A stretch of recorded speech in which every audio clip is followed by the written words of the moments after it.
All right, everybody, I am back on. We're going to try to get Jessica to join us in a minute. As I said, Jessica is going to be one of our speakers for the You Got This event, and she's going to be amazing. I can't wait to see her speaking with the girls. She has a really powerful message, basically, of being unapologetically who you are. It's interesting because she and I have very similar messages. Mine is basically to be authentically who you are, so very similar. So let's bring Jessica on here. Keeping our fingers crossed that this is going to work. It says it's adding Jessica. Connecting. Hello! Hey, hi Jessica. How are you doing? I'm good. What a nightmare. Golly. We need some of your teenagers to help us. This is hilarious. I know. They're all out, or else I would be asking them to come in. So awesome. I'm glad to have you here. It looks like we're in a weird box-to-box situation here, but that's all right. We're going to make it work. Yes. Hi, Natalie. Natalie's on with us. Hi, Natalie. Yay. Okay, so Jessica, you're going to be speaking at the event. You got this event on September 29th, and I am super thrilled for the girls to hear your message and for the parents. But for me, of course, I work with the girls, so I'm super excited for them to hear from you. And thank you for doing that, by the way. They're super lucky. Welcome. Yeah, they don't know it, but they're super lucky to have you there. So for those of you who have girls in middle school, make sure you sign up. Last I checked, we only have 10 spots left, so I'm super excited about that. And congratulations. Thank you. So you can go to teenwiseseattle.com/you got this and sign your daughter up before those seats are taken. But back to Jessica.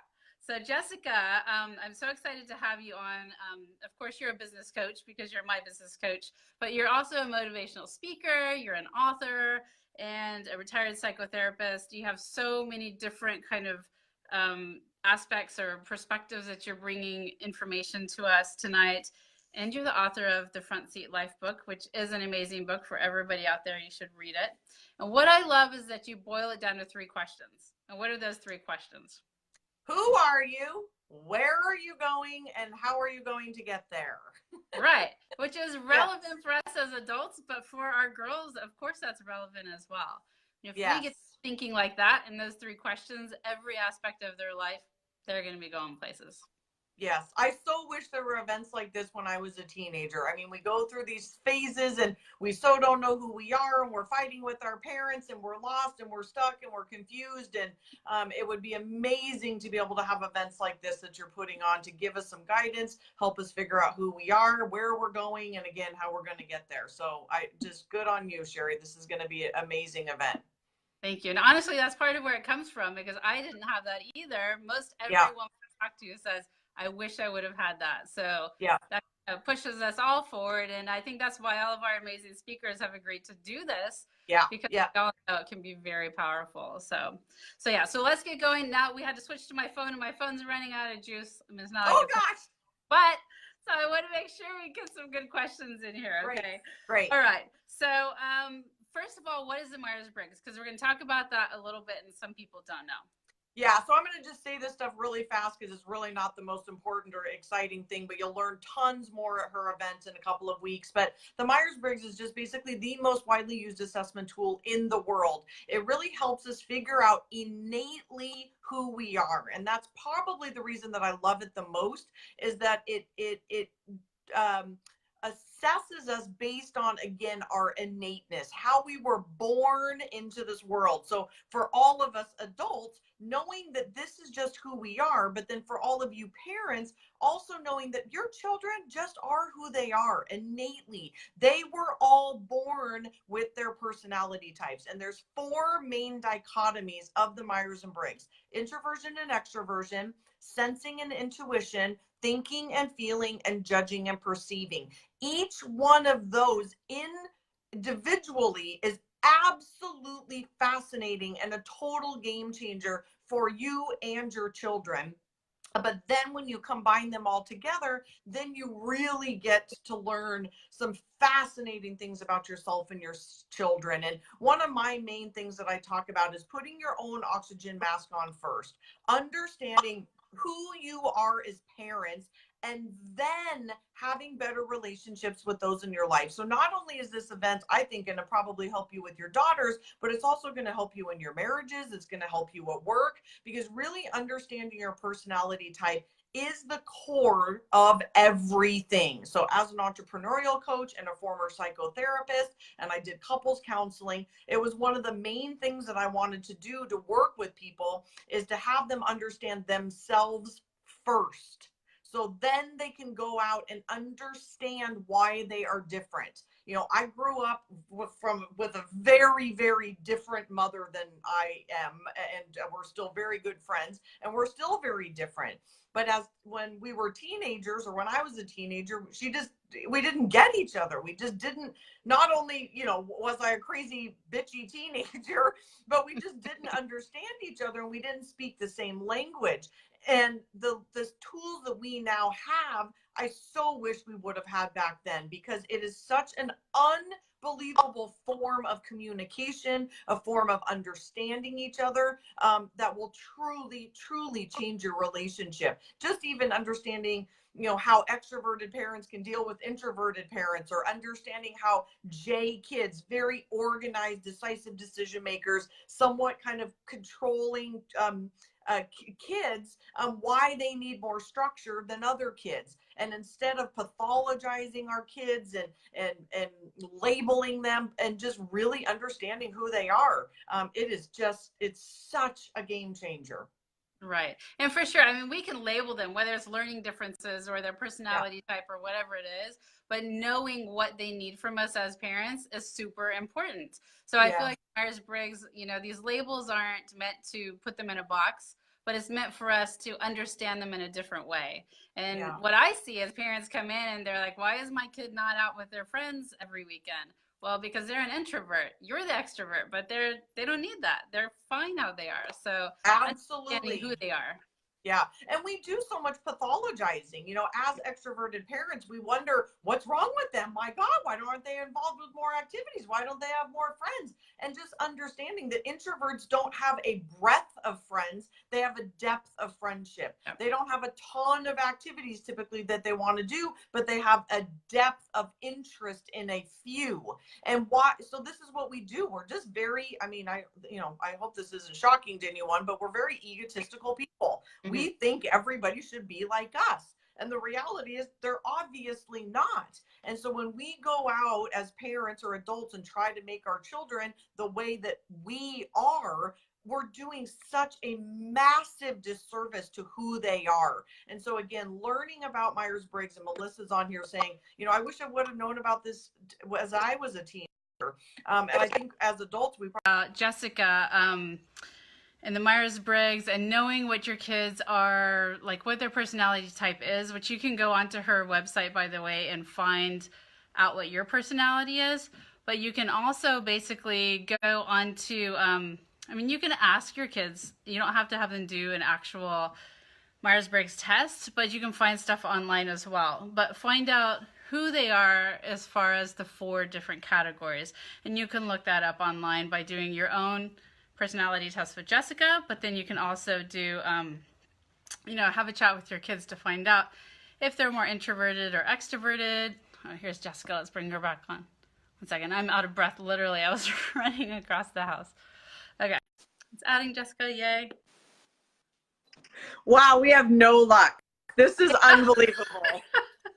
I was so out of breath running across the house and coming back. Where's the charger? Yeah. I'm in my living room now. I'm switching it up. I was like, I'm gonna go have a glass of wine now. This is hilarious. Yeah, we should have like wine Facebook lives, you know? 8 o'clock. Oh my God. Thanks for hanging in there, Jessica, because I know this is like your pajama time. Oh, I was done about an hour and a half ago. So yes. Before we, let's try to end this with a bang here. Yes. Okay. So, let's ask about this. So for parents who do have kids who are introverts, what is kind of your number 1 pointer? Let them be. So my number 1 pointer would be, 1, go ahead and take the assessment on my website. Figure out what you and your child are. Number 2, come to Sherry's event and learn more about this. And then number 3 would be, understand who they are. If you are extroverted and they are introverted, you need to learn who they are. Quit trying to make them like you. Quit trying to talk them into stuff. Quit trying to let them do stuff. Let them be unapologetically who they are. If they're introverted and they want to go in their room, you know, you might think it's antisocial, but it might just be introverted. And so you need to read books. I mean, I've written a couple of books. I would read introverted books. Susan Cain wrote a great book about introversion, and you've got to learn what it's like to be an introvert. It doesn't mean there's anything wrong with them. It doesn't mean that they're antisocial. It doesn't mean they're never going to have any friends. They just are different than you. So that was more than one tip, but there's a lot of tips. Right. And then the other way also, what I see is the parents who are introverts, they're like, why are my kids always out all the time? Why don't they want to be with me? It's like, well, you're just you're the parent, and they've got, 20 other people they'd rather hang out with. And they're extroverted. They need different interaction. Your introverted self, your quiet home, is stifling to them. It doesn't mean there's anything wrong with it, but they need more verbal interaction than you're going to give them, and that needs to be okay. Extroverted kids need to go play, they need to be part of activities, they need to go do all kinds of stuff, because that feeds them. It literally gives them energy. And so there's nothing wrong with it. It's just truly about understanding the differences and then learning to accept your people that you love for who they are. Right.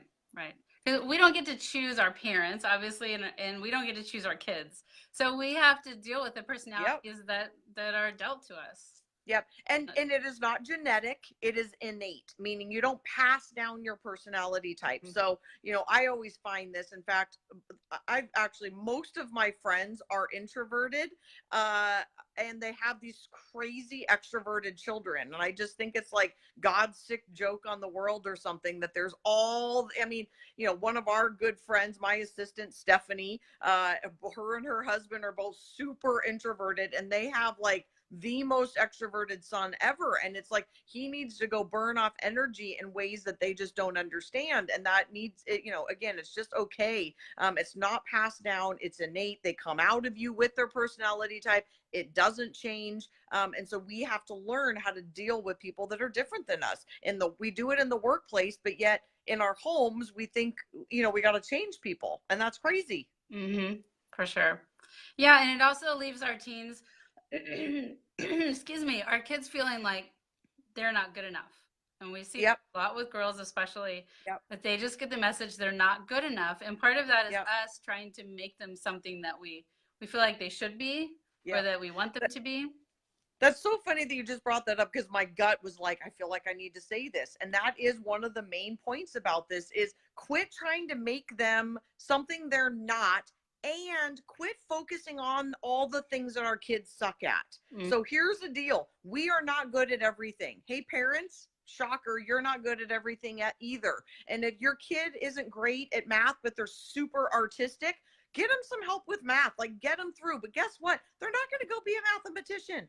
Let them go be artistic. Let them do what they're awesome at. Quit trying to get them to be an accountant. Like, we sit around and we focus on the negative for some reason. I mean, I was a couples counselor for a long time, and I noticed a lot of couples, they sit around and they talk about all the negative things or the things that are wrong. And I don't know what it is about human beings, but this is the thing we do. And so we pick on this stuff with kids of, you're not getting an A in math, but yet they're flourishing in these other areas. Hey, here's a news flash. Why don't we start focusing on the things that our kids are actually good at? And the thing is, we are not good at everything. No human being is that well-rounded. We all have talents and gifts that are given to us from God, I believe. And so to think that your child is going to be like an expert in all of their fields, plus be artistic, plus be good in this, plus be good in that, it's just not possible. So it's about letting them kind of explore the thing that they're good at, and then really focusing on that positivity. Right. Well, the interesting thing is, especially for our girls, So, you know, we used to be way back when we were housewives. We had that one thing to do. And then, you know, we're like, no, the world is open to us. But what Yeah. the interpretation has become, we can do everything and we need to do everything. And we have to have the balance. We have to be feminine, have all those qualities and have all the masculine qualities. And our girls are just, they're anxious, they're depressed, they feel like they're not good enough. It's just, it's very overwhelming. Yeah.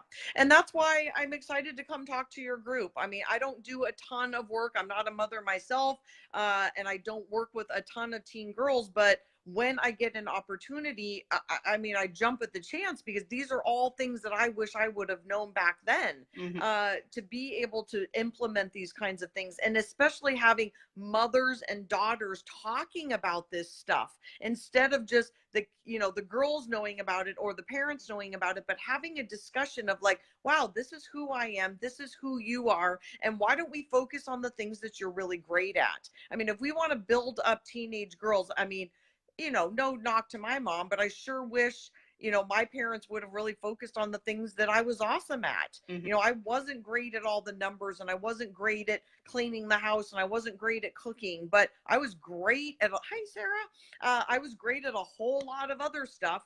And it would have built my self-confidence so much more as a well-rounded human being to be able to go through this world and be talking about like what I'm awesome at instead of picking on all the things that I'm terrible at. Like, Right. that sucks. I mean, Yeah. what makes you feel worse than people telling you suck at something? It sucks. And as a parent, I feel like that's what we almost feel like we have to do that. That's our responsibility to make our kids better at these things. And you know, sometimes it's like they have to do certain things as students, but why can't it just be we're getting you just do this to get by, honey, until you're out of high school or you know, until you get to your true Honestly, that would be my favorite thing ever. I would love for parents to let their kids off the hook, especially their girls off the hook by just saying, girlfriend, I got you. I love you. You're awesome. You're beautiful. You're super talented. And you're not going to be great at this stuff. And that's okay. I'm letting you off the hook. I'm going to help you get through. And then I want you to focus your attention on the things that you're awesome at, whether that's sports or math or science or being a great gymnast or an artist or whatever it is. Mm-hmm. So yeah, I couldn't agree more, Sherry. Yeah. I was at an event one night presenting on stress and all this stuff, and this dad raised his hand. He said, what do I do with my kid? He's getting all C's. And I said, okay, so what's the question here? I said, let me ask you, is he happy? Yeah, he's happy. Does he have a lot of friends? Yeah. Does he do extracurriculars? Yeah, he's really good at football. He's having a great time. So I don't see a problem. Yeah, he doesn't need to be a straight A kid. But he sits around and focuses on that.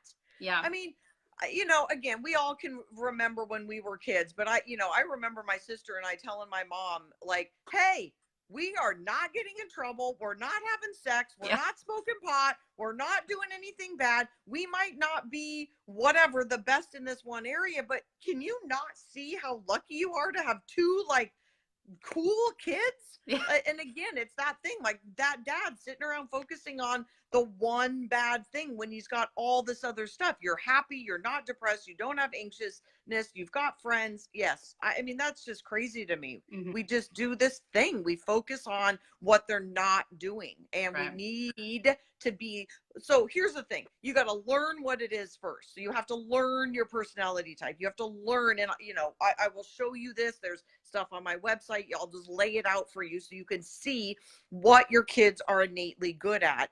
And then you just start focusing on those kinds of things. And yes, everybody has to get by. You know, I can, you know, see some of your parents rolling their eyes right now. Like, yes, you have to be able to pay your bills, and yes, you have to be able to get by, and yes, you have to pass math. And, you know, I had to go to college and do all that stuff too. But it's also this idea of this is not going to be something I'm fantastic at. It's something I need to survive.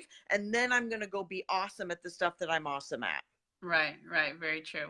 Yeah, I have to say, when I told that dad that, like, there's really nothing you need to do, you could see like this relief. It was like, thank God I'm having permission. I don't need to be on his ass all the time to get straight A's.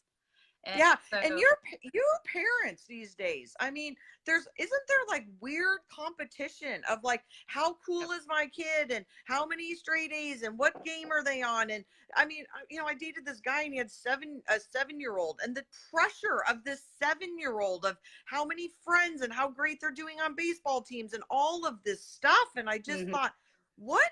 Yeah, What if he's just a nerdy introvert and he wants to stay home? Is there anything wrong with that? Like, right. why is one kid better than the other kid? It's just about acceptance of who we are. Well, there's two things in that. There's parent peer pressure. Like I've faced Yeah, that it's before. stupid. If I don't have my kid doing X, Y, Z, people are like, "Why aren't you having them do that?" And the other thing is something that is called child contingent self-esteem, and this Mm, says parents basing their own self-esteem on the achievements of their children, and we have to watch out that we're not doing that because a lot that's of parents crazy talk. are. That's crazy talk. But it's Yeah, true. If your that's kid's that. not making all A's and not in AP classes or the IB program or, the top in sports, it's like, oh, I'm doing something wrong as a parent. Yeah, Blame that's your just kid. sad. Yeah. That's just sad. Every kid's different, and rewarding your kid for being who they are. Yeah, that's crazy to me. I can't wait to be at your event. I'm going to be fired up. I can't wait to talk about this, not on this tiny screen, and be able to be on stage and be able to talk about this and hopefully help your moms and your daughters have like this mind-blowing conversation about how much this changes your lives. I mean, again, I wish I would have known this way back then. So it's going to be an awesome, awesome opportunity for them. It's going to be great. So I hope that if any of you watching have teen daughters and haven't signed up, you can still sign up. There's 10 spots. I think there might be less now. But also, Jessica, I want you to take a minute to talk about your event, which happens to be the weekend after my event. And that's not for teen Yeah. girls, but that is for adults. So tell us what Yeah, that's all and about. they'll hear about it at the event. But yes, I have what's called a Front Seat Life event. It's really, I really think of it as an entrepreneurial event, but every single person I talk to is like, it's so much more than that. Mm-hmm. It's an opportunity to learn about who you are. I spend an entire day, 8 hours, teaching you guys about your personality type and being unapologetically who you are. Stephanie, we were just talking about you and your darling crazy son. It is an amazing opportunity to learn about that. And then I have a mindset expert coming in, and that person's going to talk about totally taking it to the next level with your mindset. And then I talk about system, structure, singular focus. If you don't mind, I do curse a little bit on stage, but to be perfectly honest, it is an amazing thing to potentially bring your teenage daughter to as a couple, because you're going to learn about your personality type. Your daughter probably for the first time would learn about mindset. And then the very last thing is we talk about like taking action. Some of that stuff might not be super relevant, but a lot of it is just really basic, fundamental life tools that would, wow. I mean, the parents, it would change your life, but a teenage girl learning about journaling and meditation and just day-to-day practices, I mean, it would just be life-changing for them. Right. So yeah, I would love it if any of your people were interested in joining and possibly bringing a 16, 17-year-old daughter. I mean, that would be pretty unbelievable, possibly even 15, and spending 3 days changing your guys' life. So you can find out more at jessicabutts.com. Yeah. Yeah, it's amazing. I mean, it's basically we don't give kids the opportunity to kind of self-reflect and for personal growth that we give ourselves. I find like at 40, all of a sudden women are like, well, let's reflect on ourselves. But why wait? Why not learn the skill when you are, starting at 8 years old, especially when brain remodels and you can think a little bit higher level.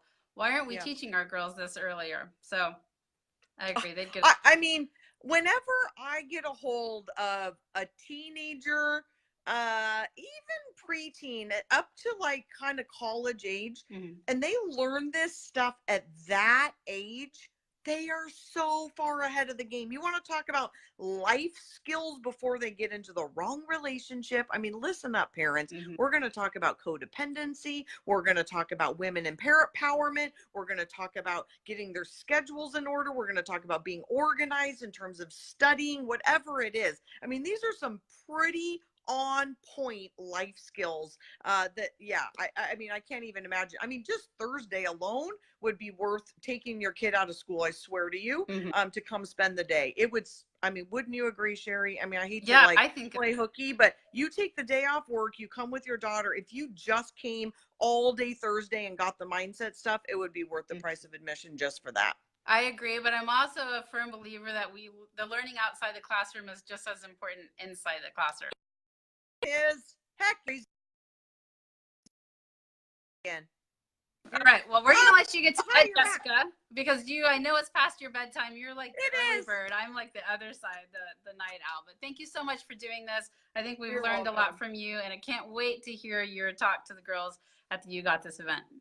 Yeah, Sherry, I just have to end this by saying, if any parents of teenagers or teenage girls out there share this, let them know about this. Sherry is putting on seriously an epic event. I mean, the speakers that are coming are insanely top notch. Insane. I mean, some of the best speakers in the Seattle area, me included, Lisa Fisher and Lindsay Barr. I mean, crazy people are coming. And you have to be there. It's such an amazing thing to do with your daughter. If you're looking for that one life-changing thing to do with them, this is it. So just go get a ticket. Excellent. I agree. Yeah.